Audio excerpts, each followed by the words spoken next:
మన ప్రభువైన యేసుక్రీస్తు పరిశుద్ధ నామములో ఈ పాడ్కాస్ట్ ద్వారా వాక్యం ఉంటున్న ప్రతి వారికి నా హృదయపూర్వకమైనటువంటి వందనాలు.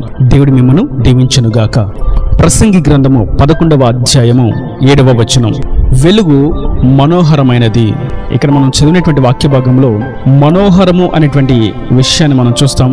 అయితే మనోహరము దేనిని బట్టి అని చూస్తే వెలుగును బట్టి అని మనకు ఇక్కడ స్పష్టమవుతుంది. ప్రభువు మనకు ఏది మనోహరము అనే విషయాన్ని తెలియజేస్తూ వెలుగు మనోహరముగా ఉంటుంది అని తెలియజేస్తున్నారు. అసలు ఇంతకీ మనోహరము అనగా, మనోహరము అంటే ఇన్ ఇంగ్లీష్ మనం చూస్తాం స్వీట్ లేదా ప్లెజెంట్, అంటే అది సంతోషాన్ని పుట్టించే, అది ఆనందాన్ని హృదయములో కలిగించేటువంటి పని అని అర్థం. ఇక్కడ ప్రభు సెలవిస్తున్నారు, వెలుగు మీకు మనోహరమైనది.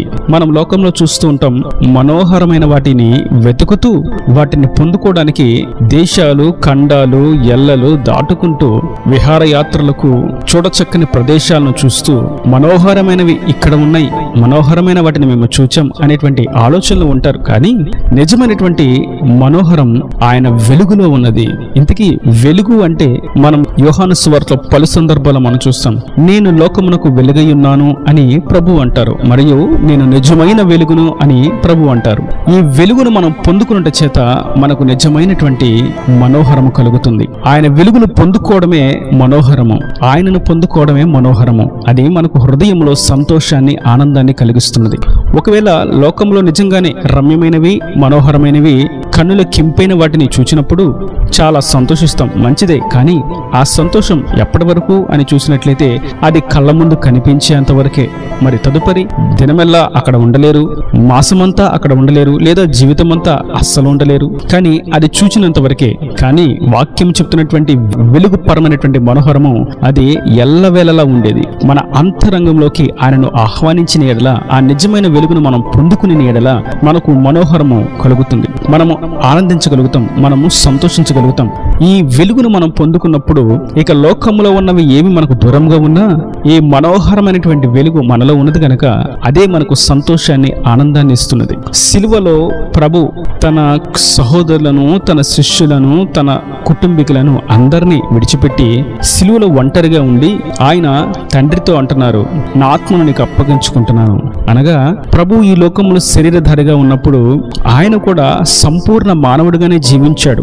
ఆయనకంటూ కొన్ని మనోహరమైనటువంటివి ఉన్నవి. అయితే తండ్రి పరిశుద్ధాత్మ ఆయనలో ఉన్నారు గనక ఆయన ఆ మనోహరమైనటువంటి అనుభవాన్ని అనుభవించారు. అందరూ గేలి చేసి, వెలివేసి, సిలువకెక్కించి మరణానికి అప్పగించిన, సమాధిలో పెట్టిన ఆ మనోహరమైనటువంటి ఆ వెలుగును, ఆ సంతోషాన్ని, ఆ మనోహరమైనటువంటి ఆ ఆనందాన్ని ఎవరు దొంగిలించలేకపోయారు. అదే అంటారు ప్రభు, నేను మీకు ఒక సంతోషాన్ని ఇస్తాను, దాన్ని మీలో నుండి ఎవరు దొంగిలించలేరు. ఒకవేళ పైన కనిపించేటువంటి సంతోషకరమైనటువంటి వస్తువులను, ఈవులను దొంగిలించవచ్చు, కానీ పదార్థాలను దొంగిలించవచ్చు, కానీ మీలో ఉండేటువంటి ఆ మనోహరమైనటువంటి ఆనందాన్ని ఎవరు దొంగిలించలేరు అని ప్రభు ధైర్యపరుస్తూ ఉన్నారు. కనుక ఈ వాక్యం వింటున్నటువంటి నా ప్రియ సహోదరులారా, వస్తువును బట్టి మనకి ఆనందం రాదు, మనోహరము వాటిలో లేదు. ఒక క్రొత్త ల్యాప్టాప్ తీసుకుంటేనో, కంప్యూటర్ కొనుక్కుంటేనో, మొబైల్ కొనుక్కుంటేనో, లేదంటే మంచి కాలేజీలో జాయిన్ అయితేనో, లేదంటే మంచి స్కూల్లో జాయిన్ అయితేనో, లేదంటే మంచి పుస్తకమును కొనుక్కుంటేనో, లేదంటే చక్కటి విలాసవంతమైనటువంటి గృహమును కట్టుకుంటేనో, లేదంటే ఒక క్రొత్త కారును తీసుకుంటేనో, ఇలా వస్తువులను బట్టి, సృష్టిలో ఉన్నటువంటి వాటిని బట్టి మనకు ఆనందము కలుగదు. మనోహరమైనవి అవి కానే కాదు, వెలుగు మాత్రమే మనోహరమైనది. కనుక ఆ నిజమైన వెలుగినటువంటి క్రీస్తును మనం పొందుకుని ఉంటే ఆ మనోహరము మనకు కలుగుతుంది. ఆ ఆనందము, ఆ నెమ్మదిని, సమాధానాన్ని మనం అనుభవించగలుగుతాం. ఒకవేళ ఆ వెలుగు మనలో లేకపోతే ఈ సృష్టిలో ఉన్నటువంటి తుచ్చమైన వాటిని, అల్పమైన వాటిని, క్షణభంగురమైన వాటిని బట్టి మనం ఆనందిస్తే ఆ మనోహరము ఎంతో కాలం నిలబడదు. ఆయనలోనే, ఆ వెలుగులోనే మనకు మనోహరం ఉన్నది. కనుక క్రీస్తును మనం అంగీకరించి, ఆయనను సొంత రక్షకునిగా అంగీకరించి ఆయనతో సత్య మార్గములో, జీవ మార్గములో నడిచినట్లయితే అది నిజమైనటువంటి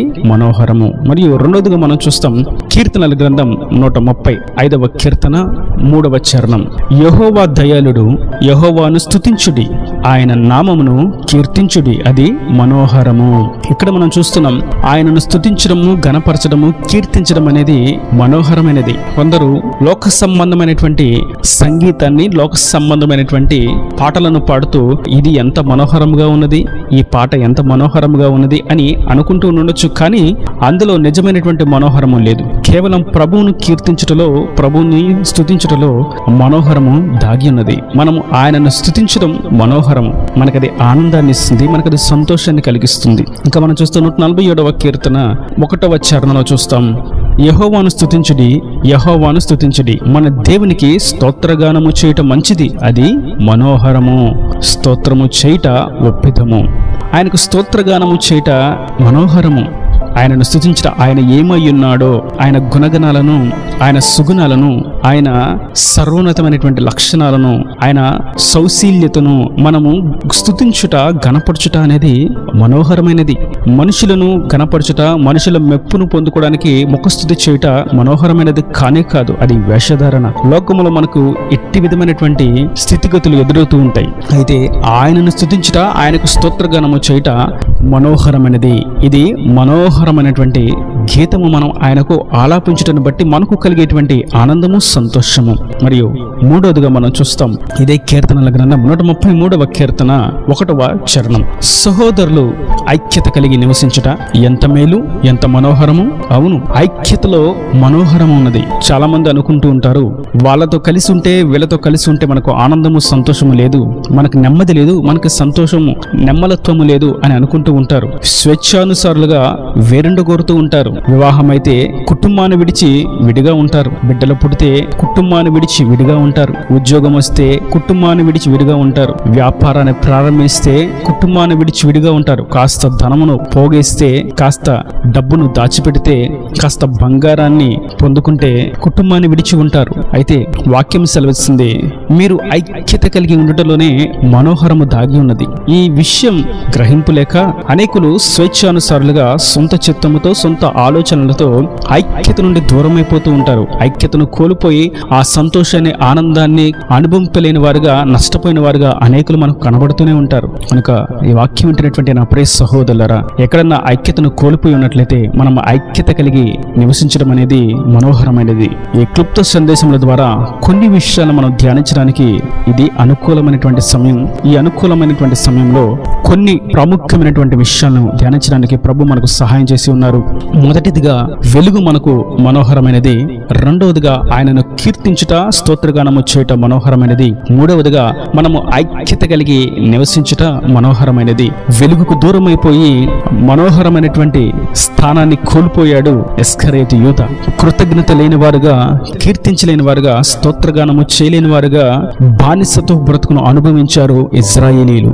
ఐక్యతను కోల్పోయి తన సంపదను యావత్తు కోల్పోయాడు లోతు. కనుక మనము ఆయనను పొందుకోవడంలో, మరియు ఆయనను స్తుతించుటలో, మరియు మనందరము కలిసి ఐక్యత కలిగి ఉండటంలో మనోహరము దాగి ఉన్నది. ఆ మనోహరమును, ఆ ఆనందమును, ఆ నిమ్మలత్వాన్ని, ఆ సంతోషాన్ని, సమాధానాన్ని మనము అనుభవించాలంటే నిశ్చయంగా ప్రభువును మనం పొందుకోవాలి, ప్రభువును స్తుతించాలి, కీర్తించాలి, మరియు మనందరం ఐక్యత కలిగి ఉండాలి. ఒకవేళ ఐక్యత లేకుండా ఆయనను పొందుకున్నామని చెప్పినా అది వ్యర్థమే, లేదా ఐక్యత కలిగి ఉండి ఆయనను పొందుకోకపోయినా అది వ్యర్థమే, లేదా ఐక్యత కలిగి ఆయనను పొందుకొని ఆయనను స్తుతించలేకపోయినా అది వ్యర్థమే. అయితే వీటన్నిటిని మనం పాలలో కలిగి ఉన్నట్లయితే, నివసించినట్లయితే, వాటిని మనం పొందుకున్నట్లయితే మనోహరమైనటువంటి అనుభవంలోకి మనం ప్రవేశించగలుగుతాం. ఈ మనోహరమైనటువంటి అనుభవం కొరకు సృష్టి యావత్తు ప్రయాసపడుతూనే ఉన్నది. పనులు సులువు చేసుకోవడానికి, రమ్యతను, ఆనందాన్ని పొందుకోవడానికి, హృదయంను నెమ్మలపరుచుకోవడానికి అనేకమైనటువంటి పరిశోధనలు చేస్తూనే ఉన్నది. కానీ ప్రభు వాక్యం ద్వారా మనకు సెలవిస్తున్నారు, మీరు వెలుగును పొందుకోండి, నన్ను కీర్తించండి, స్తుతించండి, మీరు ఐక్యత కలిగి ఉండండి. అది మీకు ఎంతో సంతోషాన్ని, ఎంతో నిమ్మలత్వాన్ని, ఆనందాన్ని కలిగిస్తుంది. అది మీకు మనోహరమైనది. It is pleasant, sweet. చాలా రుచికరమైనటువంటి జీవితంగా మీ జీవితం మార్చబడుతుంది. కనుక అట్టి విధంగా మనం దేవుడు తెలియజేసినటువంటి ఈ మనోహరమైనటువంటి అనుభవంలోకి మనం ప్రవేశించిన వారంగా నిజమైనటువంటి ఆ రుచికరమైనటువంటి జీవితాన్ని జీవిస్తూ దేవుని సాక్షులుగా అనేకులను దేవుని వైపుగా త్రిప్పేటువంటి బలమైన సాధనాలుగా మార్చబడదుము గాక. ఈయన దేవుని మాటల ప్రతి వాని హృదయంలో నీరు కట్టి ఫలింపు చేయను గాక. ఆమేన్. God bless you. తలలో వంచి కన్నులో మూసినట్లయితే మీ కొరకు చిన్న ప్రార్థన. ప్రేమ స్వరూపీకరణ కటాక్షం గల తండ్రి, నా ప్రభువా, ఈ వాక్యాన్ని ప్రతి వారిని మీరు నిండాలుగా దీవించండి, ఆశీర్వదించండి. మనోహరమైనటువంటి అనుభవం గూర్చి మీరు సెలవిచ్చారు. ఈ మనోహరమైనటువంటి రుచికరమైనటువంటి నెమ్మలత్వం కలిగినటువంటి జీవితాన్ని కలిగి ఉండడానికి వెలుగైనటువంటి నేను పొందుకోవాలని, నీవు చేసిన కార్యాలను బట్టి నీవేమై ఉన్నావో వాటన్నిటిని బట్టి నేను స్తుతించాలని, కీర్తించాలని, ఐక్యత కలిగి జీవించాలని మీరు సెలవిచ్చారు. అట్టి విధంగా ఈ వాక్యం వారు అందరూ దీవించబడినట్టుగా కృప దయచేసి వారి ప్రతి అవసరతను అక్కర్ను నీ మహిమను తీర్చి నీ రాకడ రాజ్యములకు సిద్ధపరచమని యేసు పరిశుద్ధ నామమున ప్రార్థించి వేడుకుంటున్నాను తండ్రి. ఆమేన్. ఆమేన్.